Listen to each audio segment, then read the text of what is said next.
আপনারা যেরকম ঝাল খান সেই বুঝে ব্যবহার করবেন।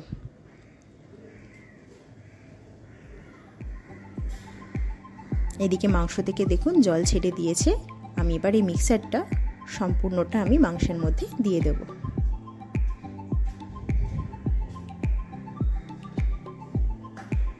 মিক্সারটা দিয়ে ভালো করে নাড়াচাড়া করে আমি ঢেকে রাখবো এবং মাঝে মধ্যে ঢাকা খুলে আমি গরম জল দেব। অবশ্যই কিন্তু গরম জল ব্যবহার করবেন। এই সম্পূর্ণ মাংসটাই কিন্তু আমি ঢাকা দিয়ে দিয়ে রান্না করেছি এবং গ্যাসের ফ্লেমটা লো থেকে মিডিয়ামে রেখেছি।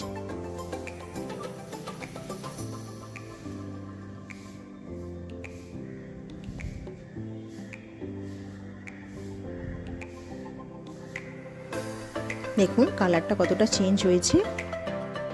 মাংসটা মোটামুটি এখানে প্রায় সেদ্ধ হয়ে গেছে। এখানে আমি যে কাশ্মীরি লঙ্কাটা পেস্ট করে রেখেছিলাম ওটা ছাঁকনিতে ছেঁকে আমি জলটা বার করে নিয়েছি।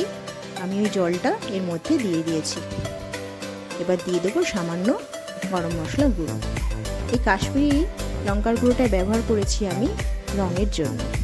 অনেকেই কাশ্মীরি মাটন রোগান জোশ রান্না করতে রতন জোট ব্যবহার করেন, কিন্তু রতন জোট সবসময় অ্যাভেলেবেল হয় না। তাই তার বদলে আপনারা কাশ্মীরি লঙ্কার গুঁড়ো ব্যবহার করতে পারেন বা কাশ্মীরি লঙ্কা যেরকম আমি কিনে পেস্ট করেছি সেরকম করেও কালারটা ব্যবহার করতে পারেন। তাতে মাটনের কালারটা কিন্তু দারুণ আসে। রেডি আমার মাটন রোগান জোশ পরিবেশনের জন্য।